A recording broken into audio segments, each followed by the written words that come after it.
This video is brought to you by the 3-Minute Board Game patrons. Keep us independent by supporting us on Patreon.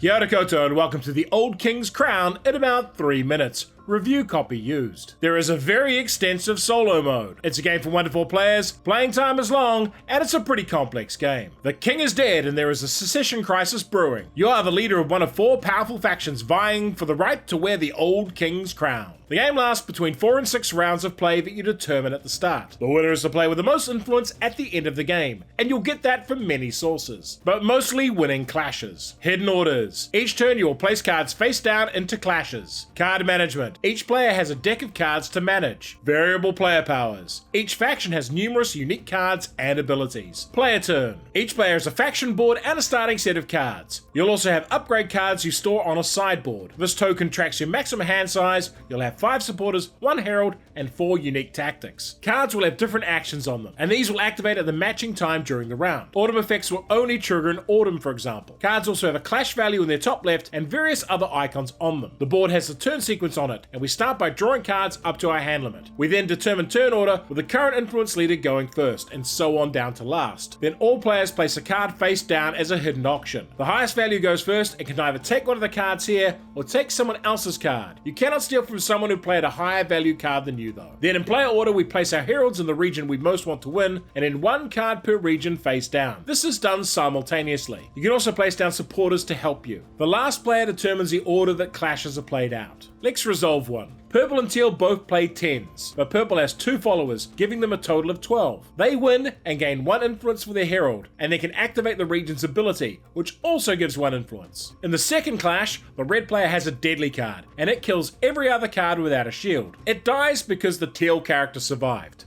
However, this causes a tie as blue still has 2 supporters, so each tied player plays an extra card to break the tie. After clashes, you may add cards here to take govern actions using hammers, and journey actions here with scrolls to buy upgrades. If you have all your upgrades, gain your Site of Power as well. Finally, in winter, reset the board and advance the turn marker. Why would you like this game? There is a lot happening in the Old King's Crown, and the game throws a ton of information at you. At its heart, it's a game about gaining influence, and to do that, you need to win the clashes on the board. Everything else in the game is secondary to that. Each of the factions has their own particular playstyle, and discovering how all of these factions' differences interact with all the game's different subsystems is fascinating. The world building, art, and overall presentation of the game is wonderful, and the Old King's Crown in general is just a stunning game. And if you're into solo gaming, it has one of the most involved solo modes I've ever seen.